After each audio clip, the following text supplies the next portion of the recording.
Bluegrass with Incredible Buzz, and today I'm here with Donna Ulisse. She's a singer-songwriter that I have come to the Strawberry Point Jam Camp to learn how to write songs. She is from Nashville. Yep. And you were telling me about your hits. Well, we've had a #1 record this past June and July on Bluegrass Unlimited that I'm awfully proud of, and that's It Could Have Been the Mandolin. And if you want to get a kick out of some grassroots promotion, you'll have to YouTube It Could Have Been the Mandolin. And I have an alter ego where I'm a news reporter, and so we did a little neat promo for the CD that I think fans will get a kick out of. And you've had more hits. You've sold songs to some other artists and things like that. I've had some good luck with some major cuts in the bluegrass industry. We had a Del McCoury cut that was on the streets of Baltimore, so that was a Grammy-winning album. So that's nice. It was really an honor to have a song on that album.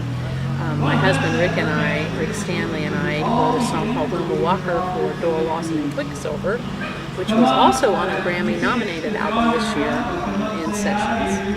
And we've had cuts with Claire Lynch, Larry Stevenson, Brooke and Darren Aldridge, recently with Volume 5, and their record is doing really well. A song that I wrote called I Am a Drifter. So we've had some good luck lately. And how many years have you been doing this? We've been in Nashville 30 years, so it's been a long time. It's sort of nice to do your life's work and see that it's finally coming to fruition. Now, do you live in Nashville or on the outskirts of Nashville? We lived in Nashville proper for 30 years until about 6 weeks ago, and we just bought a little farm on the outskirts of Nashville. I'm learning to be a farm girl. It's been interesting. That's right. You said you were a city girl, learning all about living out in the country. That's so do you have any livestock? No, my neighbor does, and we get to enjoy all of his goats. He's got 20-some goats and horses, and so I don't know. I'll tell you what, I like writing songs out there. Oh, that's nice. It's a whole different vibe, so it works for me. Yeah, that's cool. So, the jam camp, you've been doing that the last couple of years? Yes, this was my second year, and teaching is something I really enjoy, and it was fun to see the students that did come back this year to see the progress within 12 months. It's exciting when you think you've helped ignite a new songwriter. It's really cool. Nice. Yeah, this was my first time to go for the songwriting part of it, and I found it very interesting. Learned all kinds of stuff.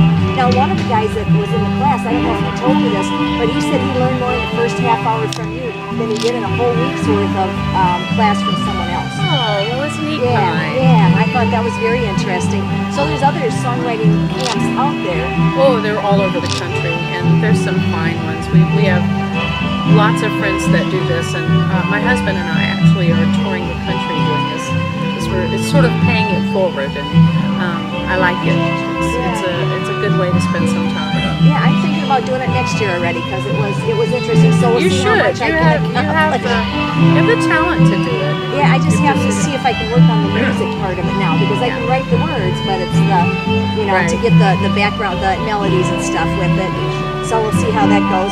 Some of us were talking about co-writing now. Yeah, that's what I was going to say, but I didn't know how much you wanted me to get into that on the interview. But you need a co-writer. I think you would benefit from writing with another songwriter. Yeah, and I'm all about learning. So everything I do is a learning opportunity. So this is good.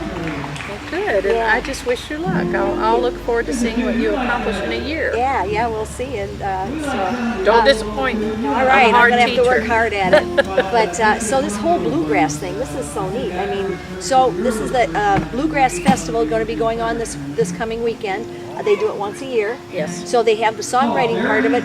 Then they have, is that just the jam camp part of it, or what do they call the musicians? What I love about this genre of music, they want to protect the music by preserving it through young people. So they are so generous with this jam camp thing and invite all these young, talented, on fire to play music children and teach them. It's a wonderful opportunity, and then that turns into the festival. So you guys all just performed what you had been working on for the whole 3 days, and it's a real family friendly park out here, and it's a great opportunity for young people. Yeah, and like I said, once a year they come to Strawberry Point, Iowa, and have a bluegrass festival. Besides the things that that camp for their fiddlers and banjo players and mandolin players, Upright and bass players. and the upright bass. It's so cool. I don't know if you can hear it in the background, but that's it's very cool. That's going on right now.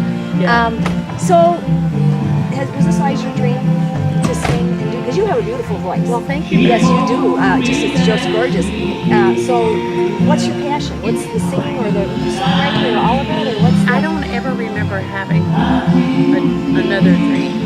It was my only dream as a child. I don't think I ever doubted that I would be singing on the stage at some point in my life, but I've never done anything else. I'm one of the lucky few. I had a major country deal on Atlantic Records in the early 90s. So I had always pursued up to that point being in Nashville and getting a record deal. And then after that part of my life was sort of over, I became a songwriter. And that led me into this genre, the bluegrass genre, and it's just such a welcoming, beautiful music. So, how did you get discovered, though? I mean, for all these people, I went to Nashville a few years ago, and they told me that every bartender and every waiter and everybody that's in Nashville wants to be discovered. They're all there, and I know several people that moved from my area, and one of them's still there 30 years later, hoping to get discovered. Right. One of them came back home, so it's like, how do you get discovered? I mean, is it just pure luck? Yeah, it takes a little bit of luck, and it takes a lot of talent. I'm not touting mine, but I was doing songwriter demos where I was singing for songwriters that aren't necessarily great singers. So you're kind of a hired singer in town, and it was through one of those demos that it landed on the right desk. It was the producer and management for Alabama, the group Alabama in those days, and fell in love with my voice. And next thing I know, I have a deal. Yeah, so cool. You talked about all the different people you know and you hang out with. So it's really kind of a fun. If you get your dream, and not everybody's going to do it. No, they're very coveted, those deals, and though mine didn't, set me on top of the world musically, I had a major deal, and that's quite an accomplishment. I always have to remember that. When I get to feeling sorry for myself, I'm like, I lost that deal, but I had it for a while. Yeah. So. Yeah. Well, and I think, your name means something in your genre. Yes. So that's important too.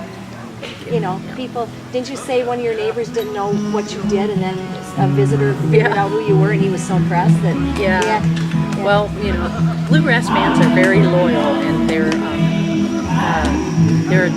they're different, and they're supportive in a way that I haven't found in any other music, and it's just really precious. And so it was kind of exciting for this guy to find out I was living next door to one of his friends. So, I don't know, do you have any advice for any young people out there? What do you tell your students? I know you offer a lot of help. Sometimes to get your song critiqued by other people sometimes is worth it, but maybe not all the time. Not all the time, and I don't know, for a young person, I just say my parents were so supportive of what I wanted to do, and I know that there's some kids out there that don't get that kind of support, and I'm sorry for that, but I say follow your dreams. Music is a wonderful way to spend time. You have a couple choices in life. You can kind of get in trouble, or you can maybe spend your time writing a song. I say choose that. It's a great pastime. Yeah, there's different ways you can use your energy, and that's true.